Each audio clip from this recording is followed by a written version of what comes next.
Welcome everybody to Storytime with Smokey. Today I've got a classic for you. We're going to start with something slow, something wintry. This is The Snow Queen by Hans Christian Andersen. It's an older fairy tale, so let's get the room quiet, pack our bowls, and let the smoke settle in as we begin our story. First story, which treats of a mirror and of the splinters. Now then, let us begin. When we are at the end of the story, we shall know more than we know now. But to begin. Once upon a time, there was a wicked sprite. Indeed, he was the most mischievous of all sprites. One day, he was in very good humor, for he had made a mirror with the power of causing all that was good and beautiful, when reflected therein, to look poor and mean. But that which was good for nothing and ugly was shown magnified and increased in ugliness. In this mirror, the most beautiful landscapes looked like boiled spinach, and the best persons were turned into frights, or appeared to stand upon their heads.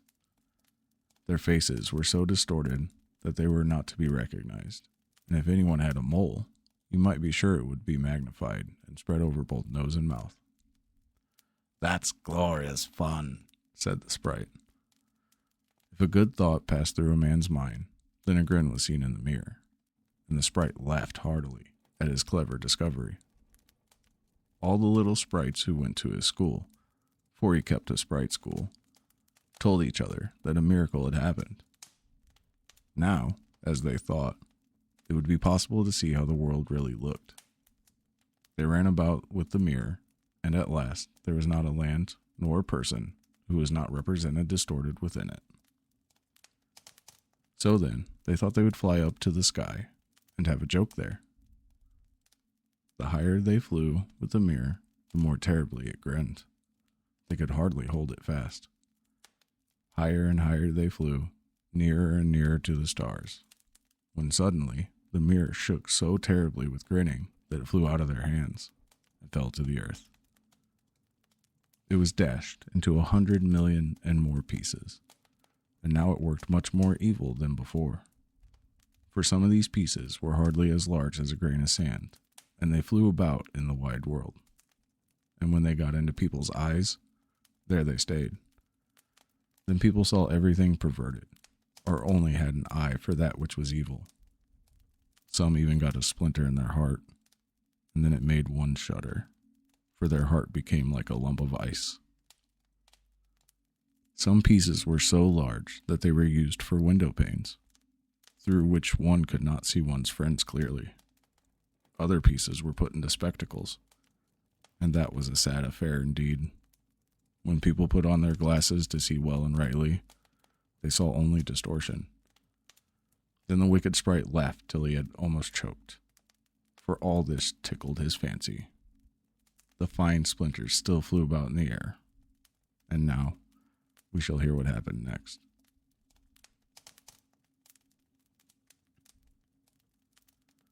Second story, a little boy and a little girl. In a large town, where there were so many houses and so many people that there was no roof left for everybody to have a little garden, there lived two little children. They were not brother and sister, but they cared for each other as much as if they were. Their names were Kay and Gerda. Their parents lived exactly opposite one another, in garrets beneath the roofs. Between the two houses ran a gutter, and from one little window to the other, one needed only to step across. There were wooden boxes outside the windows, filled with vegetables and little rose trees. The roses grew splendidly.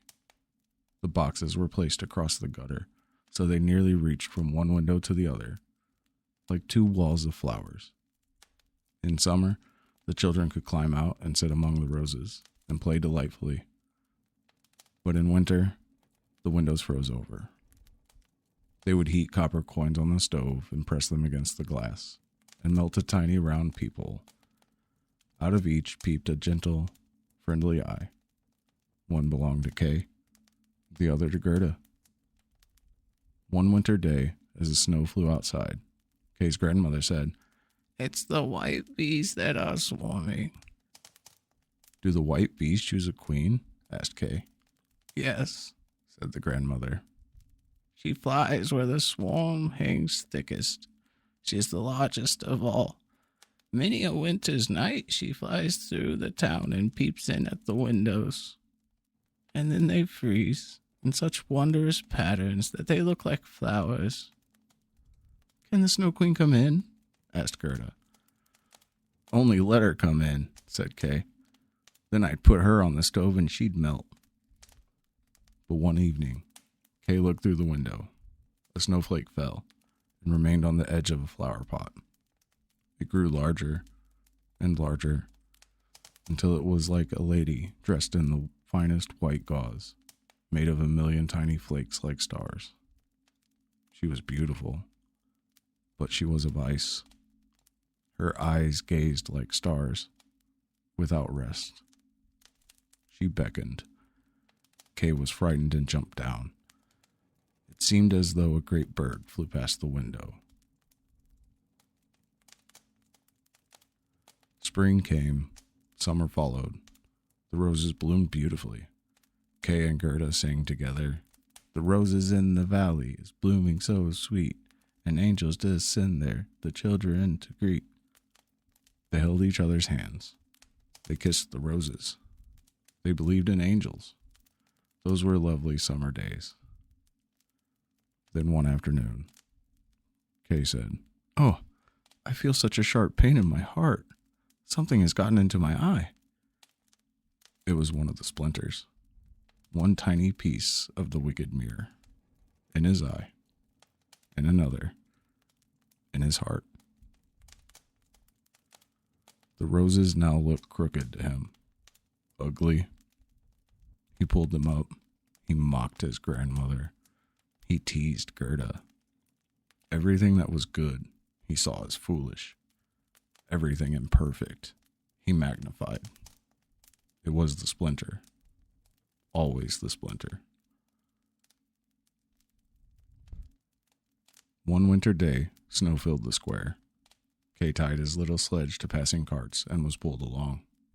Then came a large white sledge. Someone sat inside, wrapped in white fur. Kay tied his sledge to it. Off they went. Faster and faster. Through the streets. Beyond the gates. The snow grew thick. He could not free himself. The figure rose. It was the Snow Queen. She was tall, slender, dazzling white. "We have traveled fast," she said. "Come under my bearskin." She wrapped him in fur. "Are you still cold?" She kissed his forehead. It was colder than ice. It touched his heart, which was already almost frozen. She kissed him again, and he forgot Gerda, forgot his grandmother, forgot home. "Now you will have no more kisses," she said. "Or should I kiss you to death?" He did not fear her. In his eyes, she was perfect. And she flew with him, high above clouds, over forest, over seas, through the long winter night. By day, he slept at her feet.